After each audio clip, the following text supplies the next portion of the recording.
Hey guys, it's Makeshift, and today I'm going to show you some techniques on how to sew small objects for plush making. And this object here is a nose, and you can see just how small it is. It's a little bit over 1¼ inches long. These small objects can be very difficult to sew because if it is too small, then it can get sucked into your feed dogs as you try to sew it underneath your foot. It'll just get pushed into the little hole where the needle goes in your machine. And with shapes like this that are symmetrical and have curves, they can be really difficult to sew evenly and symmetrically. So I have a couple techniques. One is to do it with just a normal sewing machine, but to use some extra fabric to make it easier to sew. And the second technique uses my embroidery machine.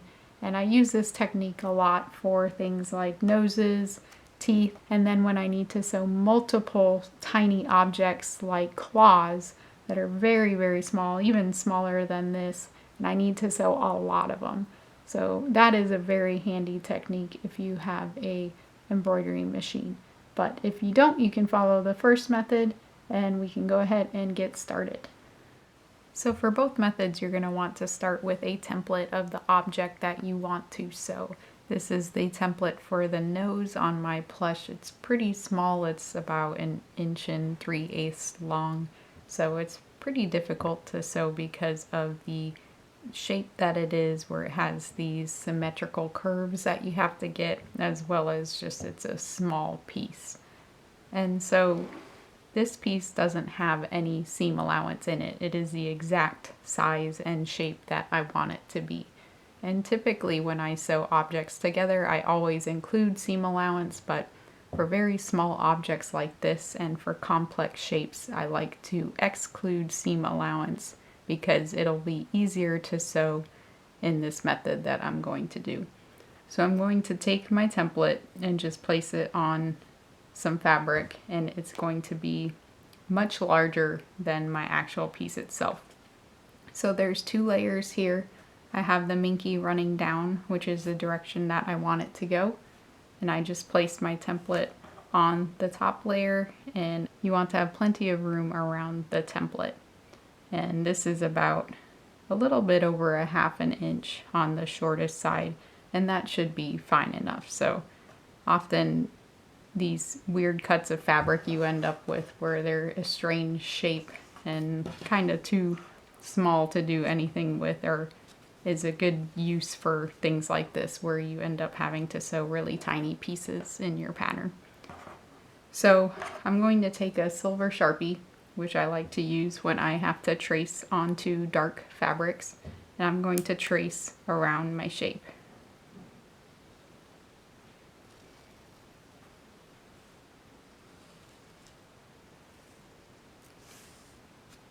Now the other thing I have to keep in mind is that I need some room to flip this piece right side out. Typically on a nose, I like to do it towards the bottom because you'll see the top of the nose more than the bottom of the nose. So I'm just going to make a little mark on this side of the nose, and this is just going to indicate that I'm not going to sew between these 2 lines because I need this room to be able to turn this piece right side out. So now I'm just going to take a pin and pin these 2 layers together. And now I'm just going to cut over the top, just with plenty of room above the pattern piece. So now I'm going to sew along these lines. And it's going to be much easier to do it this way, where I have lots of extra room around this pattern piece rather than adding seam allowance to this pattern piece and trying to sew in this seam allowance. And that's for a couple reasons. One of the reasons is that if you have a really small piece, it tends to just get eaten in your sewing machine. So the feed dogs will want to pull it in the machine while you're sewing, and it'll just get stuck in the little hole where the needle pokes through. And the other reason is that with a small shape, and definitely a complex one like this too, it's easier to follow this line that you've drawn with your needle rather than just lining it up on the edge of your seam allowance and making sure that you get that symmetrical shape.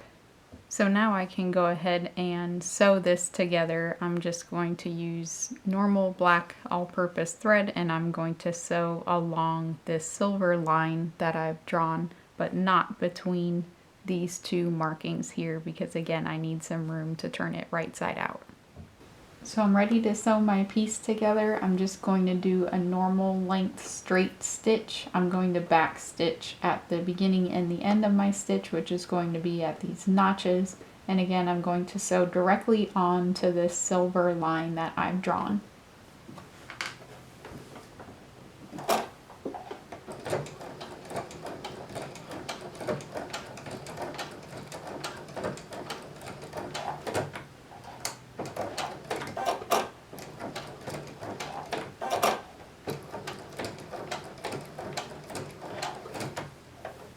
With these complex shapes, it's better to go slow and to make sure that you're picking up your foot and putting it down every once in a while, just to reorient yourself and making sure that you're getting these curves correctly.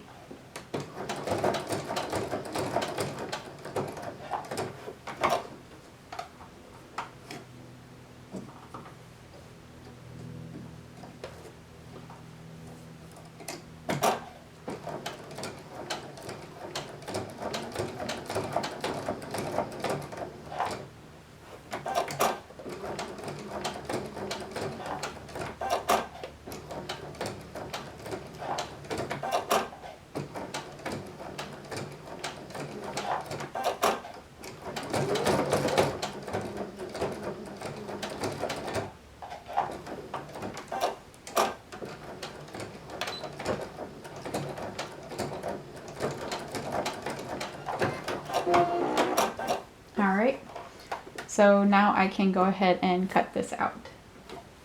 So with my piece sewn together, I'm going to cut it out now. I'm going to cut close to the stitch, but I gotta leave some room just to have some gap between the stitch and the edge of the fabric. If you cut too close to the stitches, they can unravel. But in these areas where you have a little point, you do want to get a little bit close to your stitches, because that will just help you get a cleaner turn when you turn it right side out. On the side where I left some room to flip it right side out, I'm going to leave more fabric because I have to turn it inward and then finish it off with a ladder stitch when I'm done.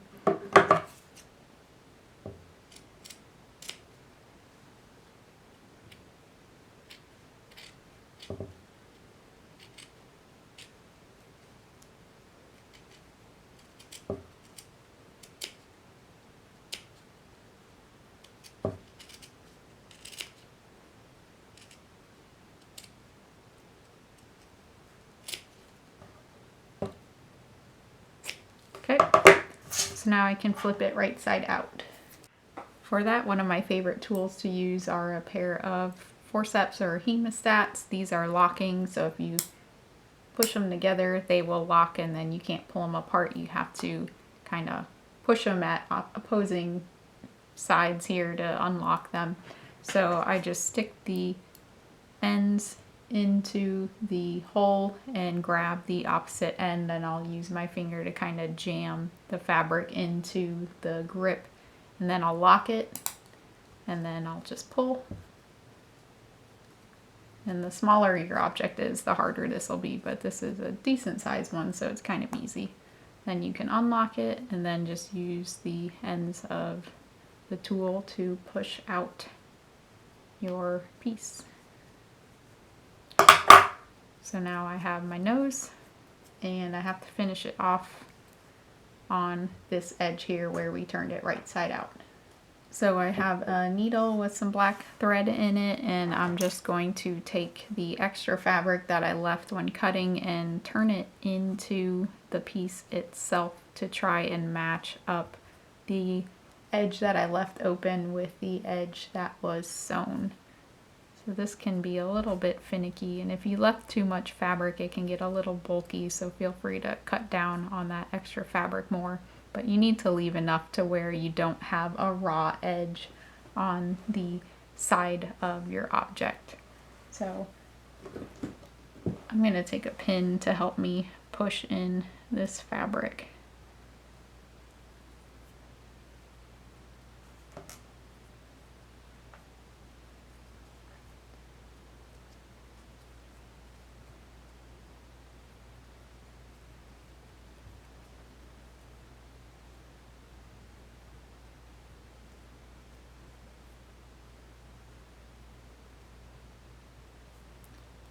And then when you get it to your liking, you can go ahead and finish off your edge here. So you just want to do a ladder stitch, so I'm gonna sneak my needle in underneath to where it's still open and then come out from underneath it from the wrong side, and then ladder stitch this closed. And there's lots of tutorials online on how to do a ladder stitch, and it's an essential skill to have when making plushies.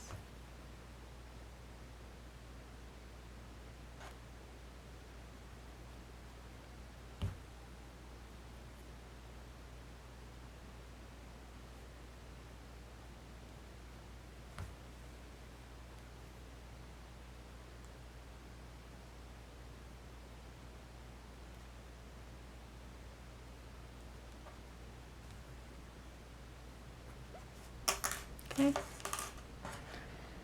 just gonna cut that off, tie it up.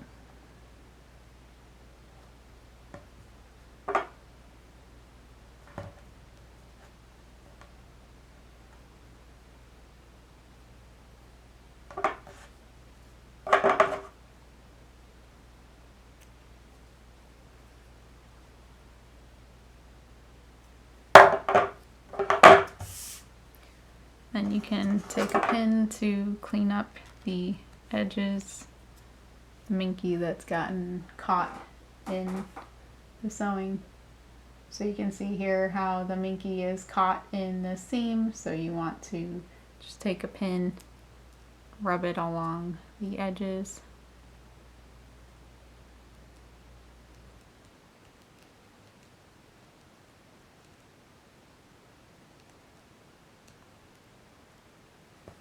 And that will pull the fibers out of the seam and make it a little bit more clean.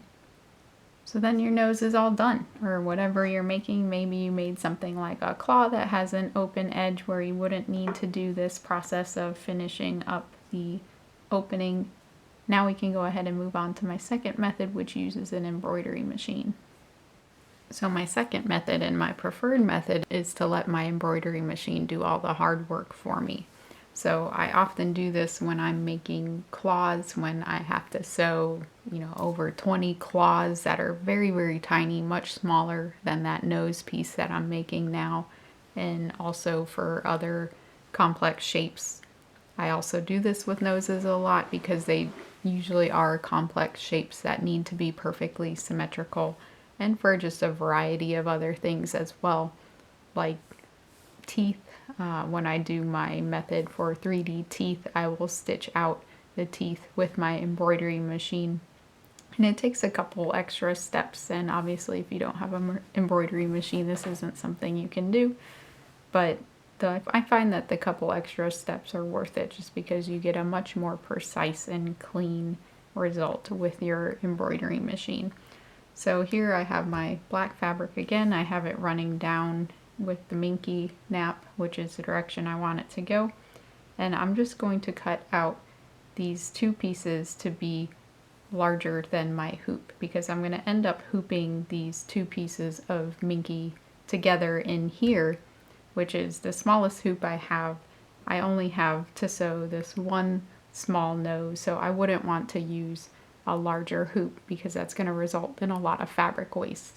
But when I do sew claws, I do usually end up having to use either my 4x4 or my 5x7 hoop, just because there's so many of them and they end up usually having to take up that whole amount of space. So I'm just going to cut around the base of my hoop. So this is the top of my hoop, but it's smaller than the base, so I always want to measure with the larger part of the hoop. And I'm just going to cut around it and give some room so that I can hoop it easily together.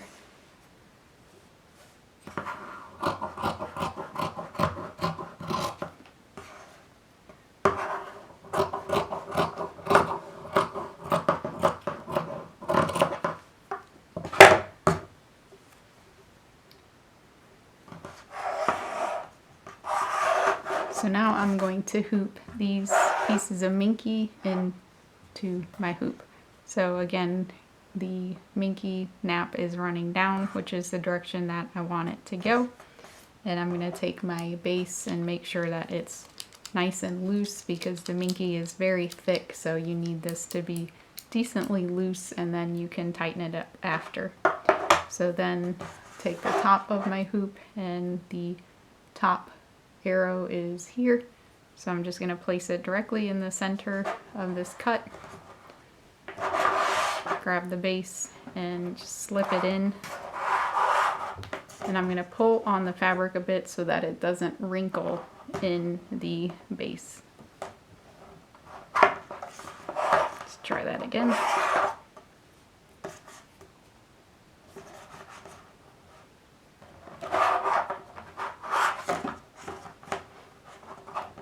So I am having a hard time, and that's probably because my hoop isn't loose enough, so I'm going to loosen it even more. And I'm also going to stand up.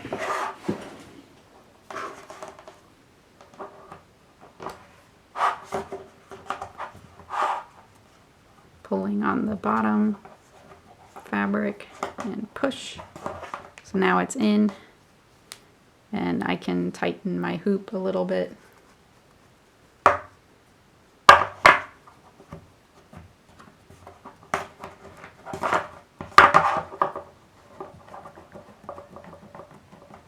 And I typically tighten until it gets kind of hard to turn. So now it's hard to turn. And you can check it by tapping on it. You should hear the nice drum sound, and it shouldn't wiggle very much either. So now I can get this into my embroidery machine so I can stitch out the nose pattern. So from here, if you have perhaps a pre-made embroidery pattern, that will stitch out the nose for you, but I'm guessing that might not be super common. So from here you would need your own embroidery program. I use Embird, so I can show you how I design my noses in Embird right now. So here in Embird, I'm ready to make my embroidery design of my nose. What I've done is I've scanned that paper template of my pattern piece into my computer, and in my image software here, I'm just going to copy and paste it into my embroidery design. So on the hoop size I want, it's 2.36 by 1.57. So over in GIMP, I'm just going to make a box that size. So it was 2.36 by 1.57. And I'm going to center it over this pattern, and I'm going to copy it, and then I'm going to paste it. And in Embird, it's going to ask if you want to scale the image to fit your hoop, but we've already made the image the exact size of our hoop, so we're just going to hit yes because it doesn't matter. And now we have our pattern piece in Embird. So from here, what I want to do is just make a stitch outside of this pattern piece. So in Embird, just the normal stitch is this button here, which is an outline object. I'm going to click this, and then just like we did with the sewn version, I'm going to leave a hole open so I can turn it right side out. So I'm just going to start in this area, and I'm going to trace around the pattern piece by clicking and then moving this circular node in between the squares to fit the shape of the nose. And now when I end up stitching this out, the embroidery machine will follow this exact line that I make, and it's going to be more precise than a human can do, which is one of the big advantages of using your embroidery machine to stitch out these complex small objects. Okay, so I'm going to finish the object by hitting this check mark, and the last thing I'm going to do is right click and go to parameters, and I'm going to make the stitch length 1 millimeter. And this just makes it a little bit of a smaller stitch. The outline stitch I find in Embird by default is a bit too long, so I just make it 1.0 millimeters to make it a nice shorter stitch so that the stitches don't come loose. I'm going to hit OK. and then we can hit this button, which is compile and put into Embird editor. I'm going to save it. And this screen will pop up, so you can just select your desired format. Mine is a .pes. I'm going to hit center in hoop. I'm going to hit OK. I'm going to save it again because this is the .pes format. And this is just asking about saving it in a more compatible hoop format, which doesn't really matter. So I'm going to hit yes.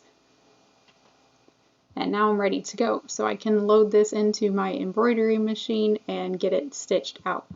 But just before I do this, I'd like to show you guys one of my other favorite things to do with this method, which is to make claws. So this file here is all the claws that I had stitched out for this plush that I'm making. So I followed a very similar process where I scanned in this claw shape that I wanted, and then I traced it with an outline stitch, and then I just copied it the number of times that I needed for the number of claws that I had, and I pasted it into a larger size hoop. So this is a 5x7, and I couldn't get it into a 4x4. It was just a little bit too many claws. So this is a 5x7, but I have some extra room down here. But if I were to stitch out these claws by hand, it would take me much, much longer than letting my embroidery machine do all the work for me. So this is definitely one of my favorite techniques to do with this method. So I have my embroidery machine ready to go. I have my design loaded into my machine, and typically when you do embroidery you want to use embroidery bobbin thread and embroidery thread in the top as well.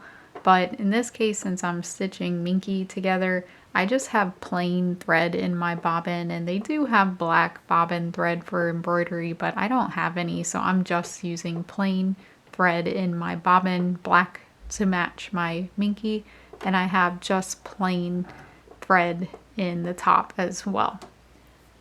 So I'm just going to put my hoop in and then let the machine stitch out the design. That's pretty much it.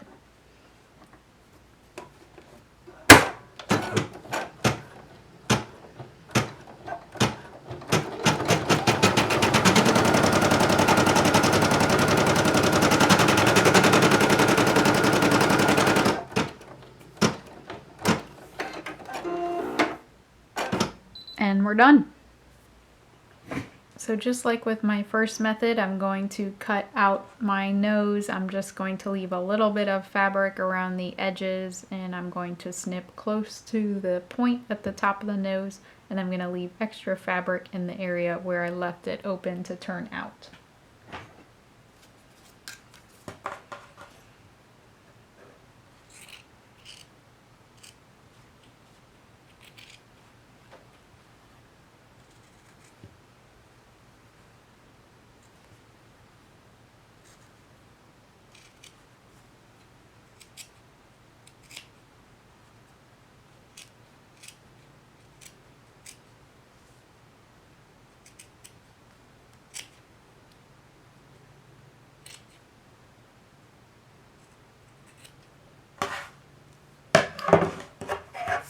And I'm also going to use my hemostats to flip it right side out.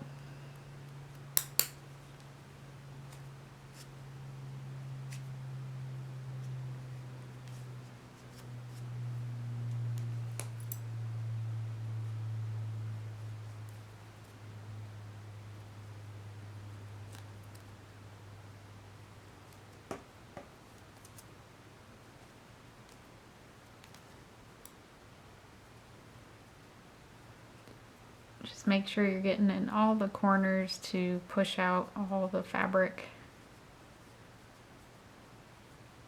Alright, and now I can finish it with a ladder stitch on this edge.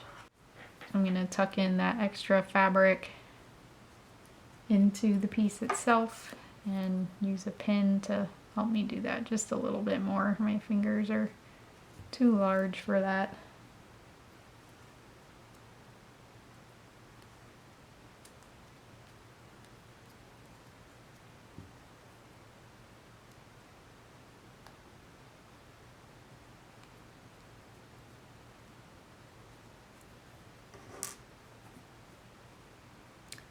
Okay, and now I'll ladder stitch it closed.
And finally, I'm just going to clean up the seams where the fur got tucked in with a pin.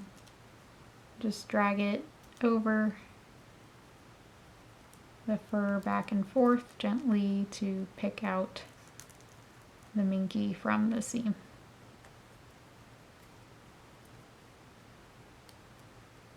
Okay, and we're all done. So both methods are really good, and I do use them both. I probably use my embroidery machine a little bit more than doing things by hand, but they both have their pros and cons. Doing it yourself with your normal sewing machine, it's a bit faster and you have a little bit less material waste since you don't have to hoop the fabric, but you can't get as much precision as a machine can when you go ahead and just program it to do all that work for you. And it is a bit faster if you're doing a lot of objects like claws or teeth or something like that, where you have a ton of multiple objects that you need to sew. The embroidery machine is really the winner in that situation. So hopefully you guys learned something today, and thanks for watching. See you next time.